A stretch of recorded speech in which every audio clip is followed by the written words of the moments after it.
Boa tarde a todos, no nome do Senhor Jesus Cristo. É um prazer imenso estar aqui para meditarmos juntos sobre a santa e gloriosa Palavra de Deus.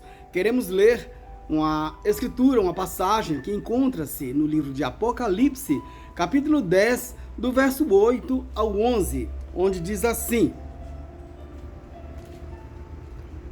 E a voz que eu do céu tinha ouvido tornou a falar comigo e disse: Vai e toma o livrinho aberto da mão do anjo que está em pé sobre o mar e sobre a terra. E fui ao anjo, dizendo-lhe: Dá-me o livrinho. E ele disse-me: Toma-o e come-o, e ele fará amargo o teu ventre, mas na tua boca será doce como o mel.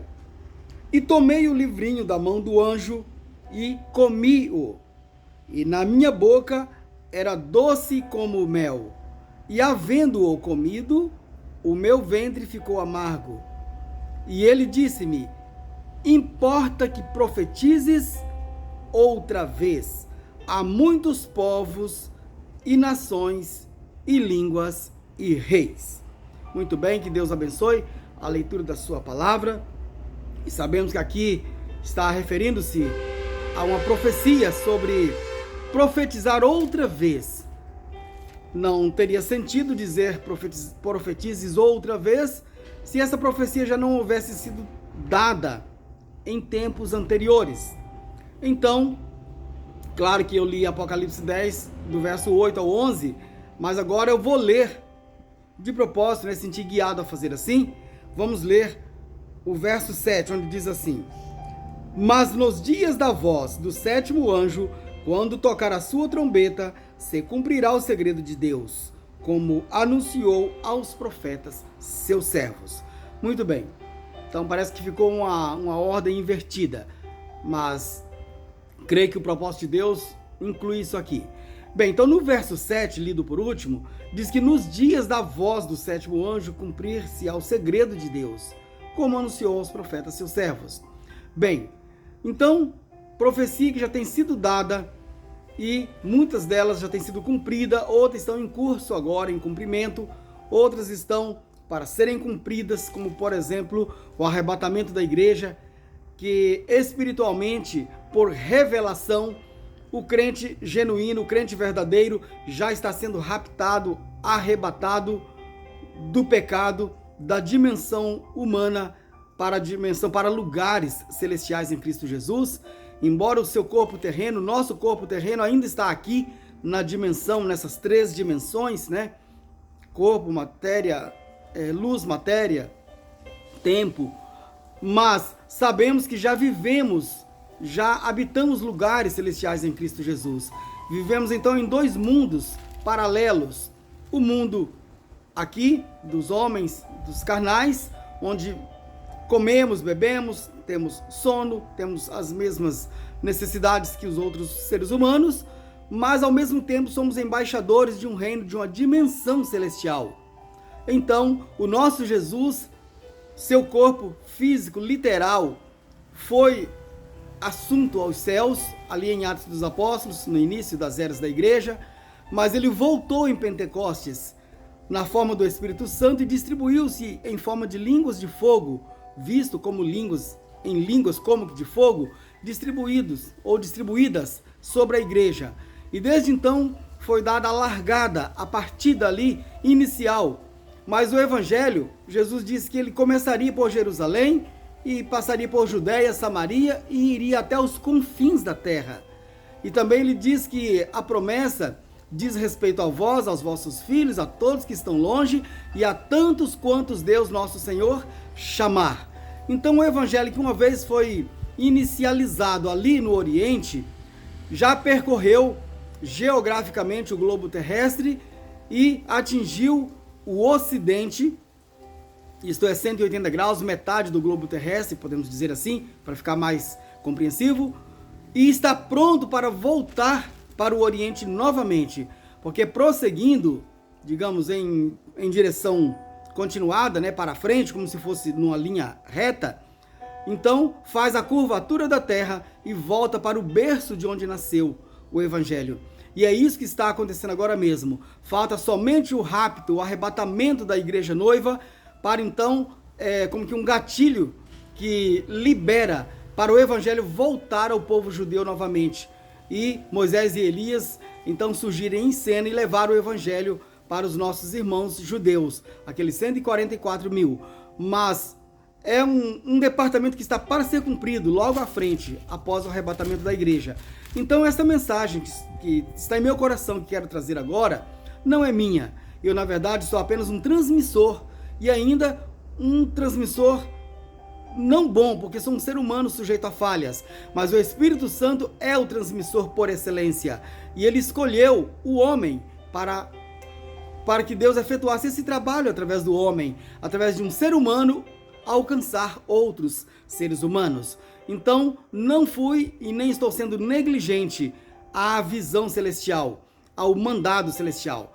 Então, nessa escritura, que importa que profetizes outra vez, não sou eu o profetizador, mas aqui é uma promessa para que um ministério profetize a palavra de Deus. No inglês, profetizar é até mesmo pregar, mas então, após ter comido este livro, recebido este livro por revelação, então agora é hora desse livro ser passado para frente, passado para outros. E só quero aqui nessa plataforma, nesse início, dizer que a mesma luz que encontrou Moisés lá em Êxodo, capítulo 3, se você ler, para que o nosso vídeo fique um vídeo não longo, né? Não muito demorado, eu vou apenas citar, mas você pode tomar notas dessas escrituras. Êxodo, capítulo 3, versículos 1 ao 10. Você vai ver o relato de Moisés pastoreando o gado do seu sogro, e lá no campo, naqueles lugares desertos, ali ele encontra com aquela luz na sarça ardente, e aquela luz conversa com ele.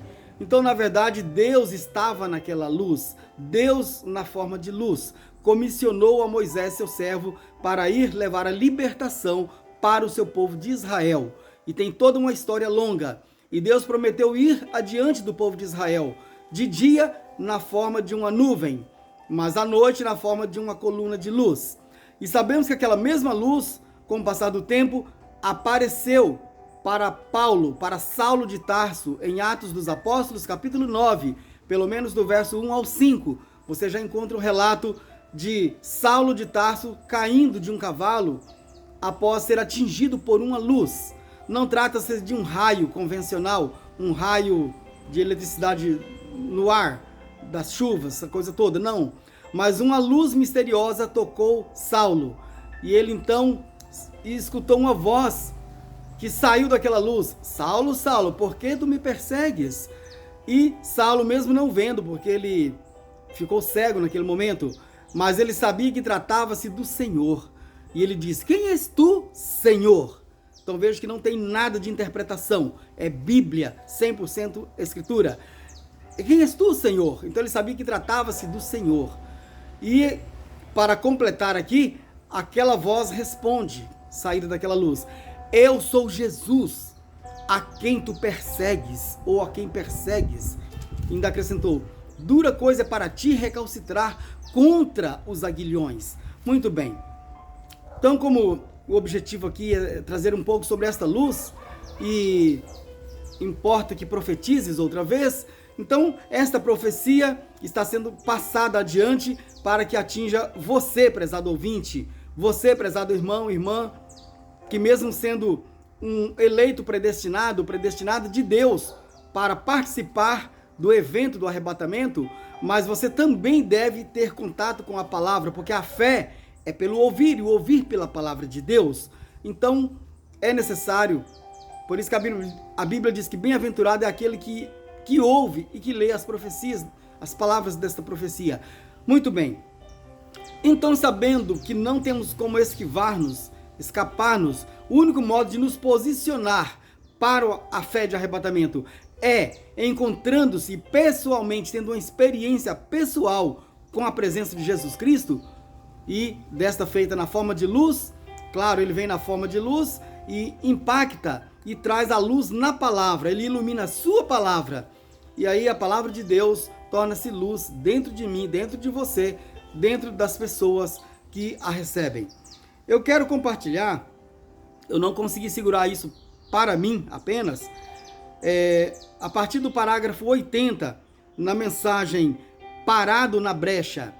Eu senti inspirado pelo Espírito Santo a estar examinando este sermão do profeta de Deus, o irmão William Marion Branham, o qual ele pregou há algum tempo atrás. Eu não sei se eu tenho a data aqui, mas alguns anos atrás, 23 de junho de 1963, em Jeffersonville, Indiana, Estados Unidos da América. Correto? Então, ele se sentiu inspirado naquela época e pregou sobre Parado na Brecha. E eu não tenho tempo para discorrer sobre exatamente o tema de Parado na Brecha, mas me chamou muita atenção esses parágrafos e eu vou compartilhar com você a leitura dos parágrafos 80 a seguir, uns poucos de parágrafos. Depois eu mencionarei onde vou parar aqui. Muito bem, então vamos para a leitura. Parágrafo 80, a seguir.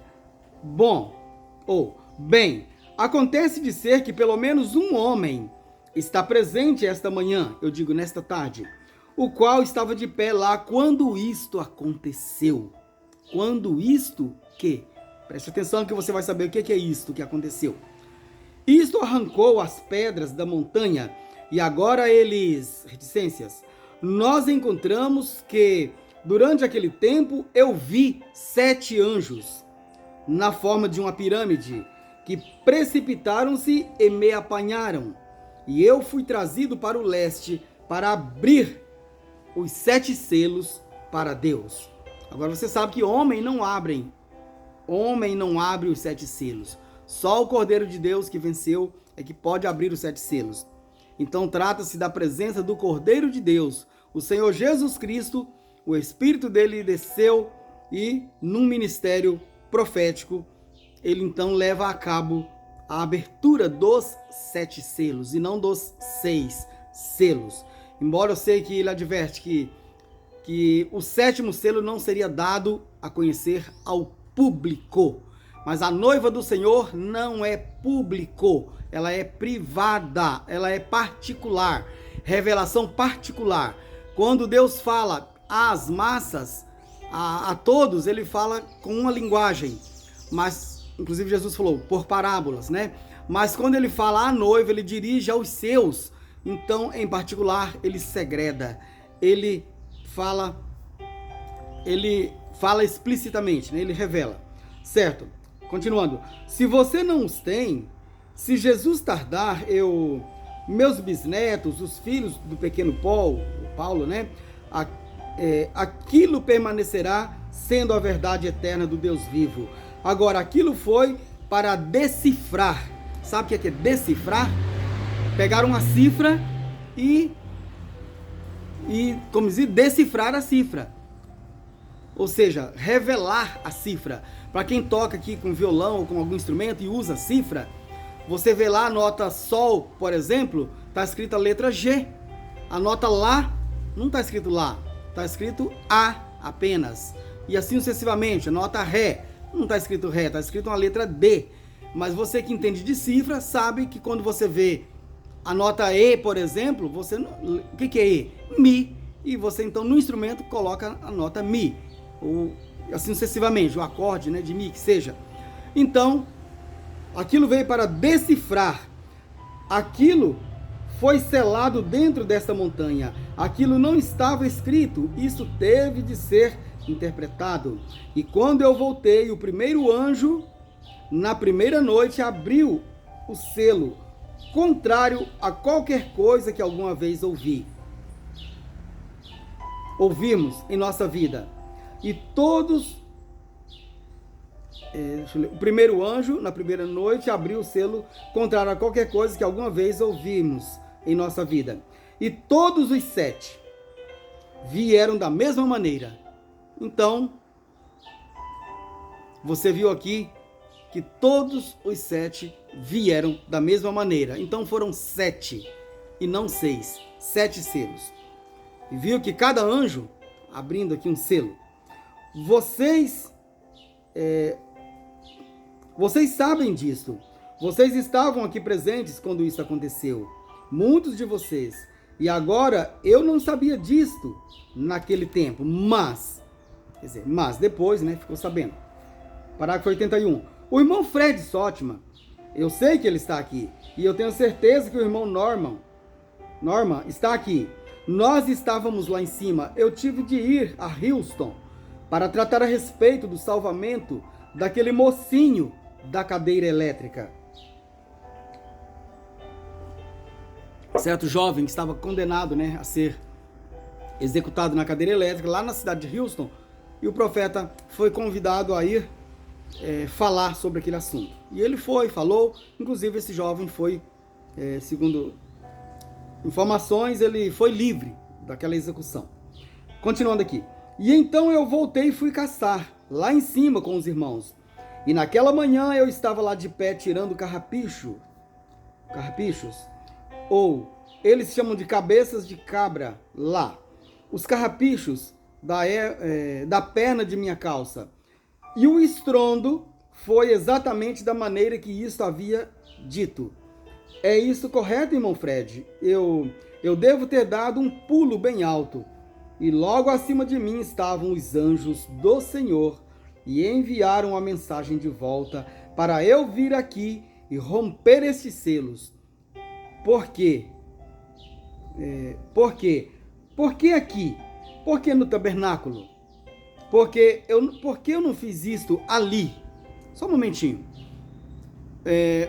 A ordem do anjo foi que o profeta saísse lá de Tucson, né, daquelas montanhas, e fosse para Jeffersonville, no tabernáculo, e pregasse esses assuntos cá, nessa outra região, onde estava o tabernáculo. Aí o profeta questiona, e por que não lá mesmo, onde os anjos vieram? Prosseguindo aqui a leitura. E ele estava me ajudando a guardar minha palavra, para permanecer aqui e fazer isto. E então, imediatamente eu voltei outra vez. Parece que eu pulei aqui uma linha. Porque eu havia feito assim. Porque eu não fiz isto ali? Perdão, tá? Deixa eu ler aqui novamente. Porque eu havia feito uma promessa à minha igreja e a Deus, que qualquer mensagem nova que fosse gravada sairia daqui deste tabernáculo. E ele estava me ajudando a guardar minha palavra, para permanecer aqui e fazer isto. E então, imediatamente, eu voltei outra vez, de Tucson para Jeffersonville, certo? Parágrafo 82. E agora, eu não sabia, naquela época, que eles estavam tirando fotos. Quer dizer, tirando fotos do evento, né? Que estava acontecendo. Fotos daquilo. Os cientistas estavam, quando os anjos, eles mesmos baixaram do céu para trazer a mensagem. E vocês recordam, eu disse que no lado direito da constelação, tinha a espécie de seu tórax para trás e suas asas. Vocês se lembram quando eu disse isso? Todos vocês? A congregação diz amém, editor. E como eu o observava, ele era muito diferente dos outros, e eu não sabia que eles estavam tirando uma foto disto. Só um detalhe. Claro, já li isso outras vezes em outras literaturas do profeta. Aqui ele está dizendo o seguinte, não que o profeta ou irmãos estavam tirando fotos. Eles, os cientistas, a ciência, as pessoas, a imprensa, sei lá, em outras regiões estavam vendo aquele evento nos céus, porque era um evento especialíssimo. E então eles estavam tirando fotos sem saber do que estava se tratando. É isso que o profeta está dizendo aqui. E mais tarde, essas fotos foram publicadas em revistas e isso veio a conhecimento do público em geral, né? Certo. Quando como eu observo, tirando foto disto, pois eu imediatamente me apressei para o leste. Mas, voltando para casa, em Tucson, lá estava aquilo através de todos os jornais, que tinham sido vistos quase que por toda a nação, ou até o México, e todos os estados do oeste, e eu penso que o Courier, jornal, né, tradutor, aqui, Isto estava no Associated Press. Quantos viram uma misteriosa nuvem no céu? Manchete, né? Uma misteriosa nuvem no céu? Vocês veem as mãos. E agora, vocês veem as mãos, quer dizer, mãos que se levantaram na congregação dizendo que viu, né? Leram aquelas manchetes. Você vê as mãos. E agora, a revista Life apanhou isto. E eu tenho o artigo aqui esta manhã, na revista Life, para mostrar. Agora, aqui está isto. Na mesma hora que eu estava lá, veem a pirâmide da nuvem? Eu estava de pé bem debaixo disto. E ali vem o anjo característico do lado direito, vem a asa pontiaguda dele, exatamente como foi dito.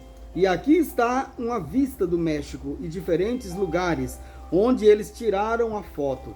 Quer dizer, fotos tiradas de vários ângulos, da direção do México, de outras direções, contemplando ângulos, né, posições diferenciadas. As pessoas, uma sem saber da outra, tirando as fotos. E quando isso é publicado, então, você começa a ver por vários ângulos a mesma fotografia.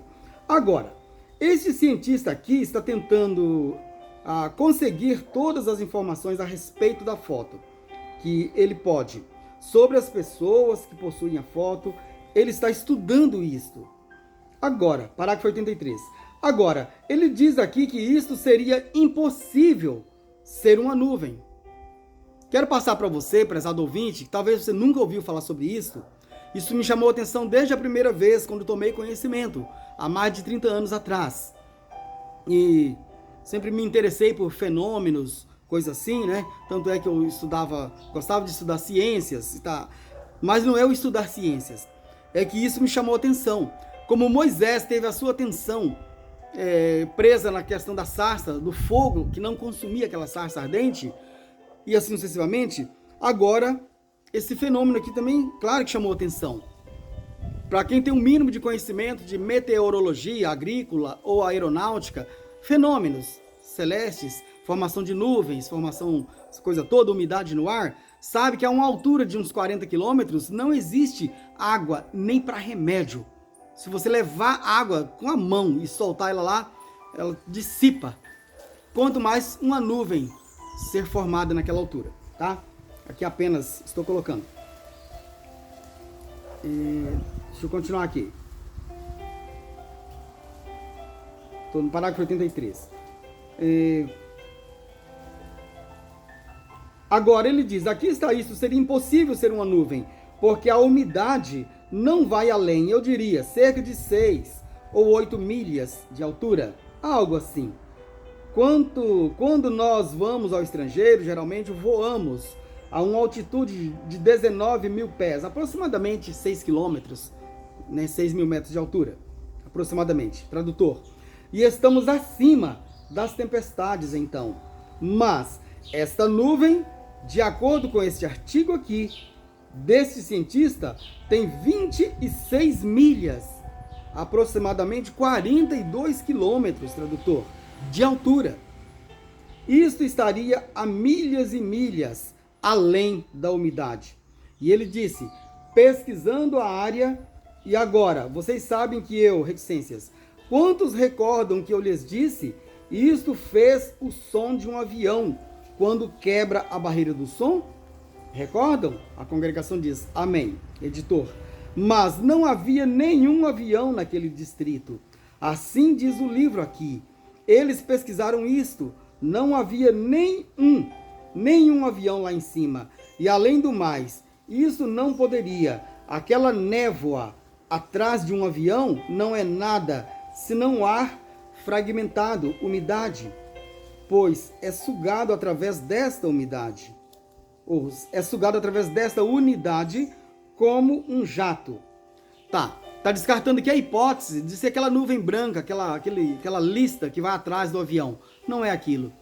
Mesmo porque o avião não suporta voar a grandes altitudes, não tem suporte, não tem massa de ar com 40, 42 km de altura. Então, nem o som era som de avião e nem mesmo a nuvem, né? Formada por por ar condensado, né? Água condensada, né? Do avião. Aquela névoa... Ah, sim, já li essa parte. Umidade da umidade sugada através da umidade. Enquanto impulsiona a si mesmo. Isso fragmenta a umidade do ar. A turbina do avião, né? Ela suga o ar e o projeta para trás com velocidade, produzindo jato, o famoso jato. Por isso o avião a jato, movido a jato, né?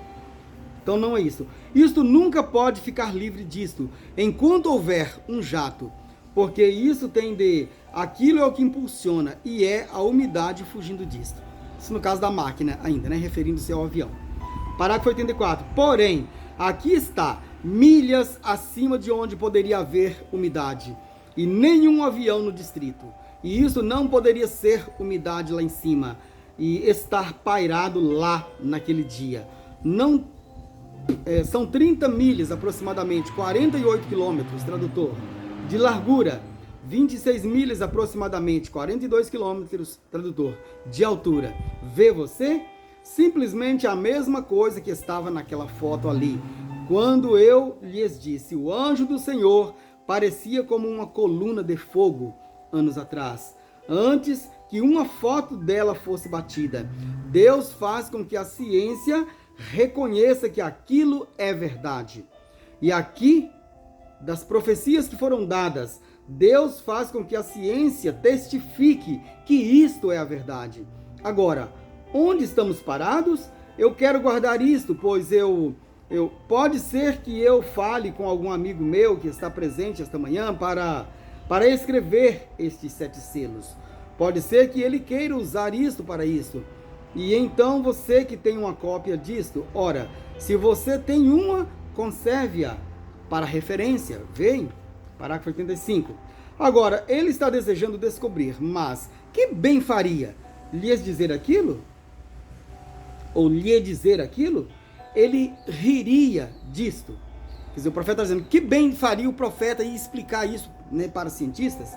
Eles iriam rir, como riem hoje da revelação, né? Ele riria disto. Veem? Ele simplesmente riria. Então não vamos lançar nossas pérolas desta maneira. Mas nós sabemos, a igreja sabe. E Deus sabe que isso é verdade. Então não vamos lançar pérolas em focinhos de porcos, né? Disse a Bíblia. Parágrafo 86. Eu li o 85, agora 86. E então, enquanto eu estava orando sobre este assunto e querendo saber o que aconteceria comigo, e vocês sabem onde eu estava? Norte de Tucson, leste de Flagstaff. Exatamente, posicionalmente, onde eu lhes disse, meses antes que isso acontecesse, eu estaria de pé. E exatamente de acordo com este jornal aqui, e de jornais e desta revista, e nosso próprio testemunho, exatamente onde isto aconteceu. Deus é perfeito e não pode mentir. E isto acontecerá. Quer dizer, aqui ele está dizendo no futuro, projetando, quando ele viu em visão, diz que isso aconteceria, disse isso acontecerá. Só que a leitura que estou fazendo agora, isso já aconteceu. Certo? Parágrafo 87. Vocês recordam na fita, senhores, que horas são? Aqui no Brasil o título em português está assim, Senhores, é este o tempo? Uma literatura, um sermão que vale a pena você lê-lo, de 1962. Foi quando isso foi dito em profecia. E esse que eu estou lendo agora, já pregado depois dos fatos, né? Então agora o profeta está mostrando isso já é fato. Eu citarei isso novamente. Recordem, algo está preparando para acontecer de importância. E agora isto fez toda a nação testificar isto. Cada jornal, nosso site press e uma de nossas principais revistas e tudo mais, testificando acerca dele. E isso não é tudo ainda, mas que um povo, estou terminando já, tá? Mas que um povo privilegiado, que você seja esse povo, parte desse povo privilegiado, um povo privilegiado que é cristão, saber que nesta hora negra, quando não há nenhuma esperança de acordo com as ciências, e bomba atômica nos esperando, e nenhuma esperança em nossas organizações, sempre se juntando, eles estão se consolidando com a marca da besta. E quando todas as nossas esperanças vão embora em nossa economia, de nosso companheirismo cristão entre as organizações, está se encabeçando para dentro do catolicismo, o qual será a marca da besta na confederação de igreja.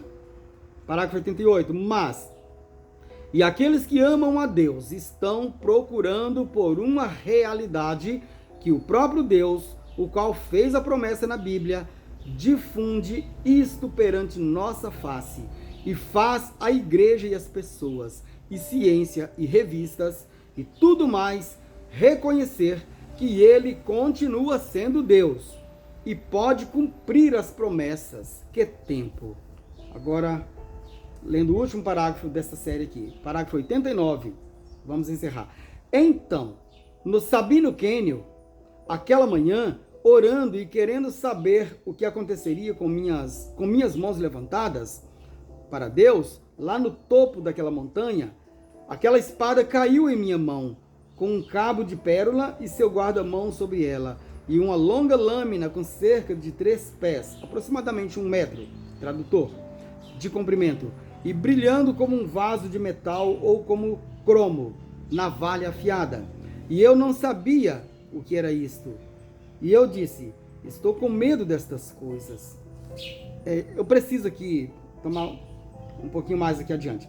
E logo então a voz falou, que estremeceu o cânion, disse, esta é a espada do Senhor. E a espada do Senhor é a palavra do Senhor. Pois a palavra de Deus é mais aguda que espada alguma de 2 gumes. Bem, parágrafo 90. Então eu li do parágrafo 80 ao 90, 10 parágrafos. Claro que tem muita coisa importante, muita não, tudo que está aqui pela frente é importantíssimo, mas vou parar a leitura por aqui. Espero que você tenha sido beneficiado espiritualmente e você desejará ler. Pode ir na internet, está à disposição, é grátis, é gratuito, e digita mensagem Parado na Brecha. Eu li dos parágrafos 80 ao 90 e você pode ler todo o sermão. E que Deus te abençoe. No nome do Senhor Jesus Cristo, como eu gostaria de ler tantas outras escrituras aqui, que estão conexas dentro deste assunto, mas o tempo não permite e não é o muito falar. O Espírito Santo pode tomar estas palavras, estas rudes palavras, muitas vezes mal pronunciadas, mas colocá-las em ação no seu coração e operar em seu favor. No nome do Senhor Jesus Cristo, eu peço todas essas bênçãos. Amém.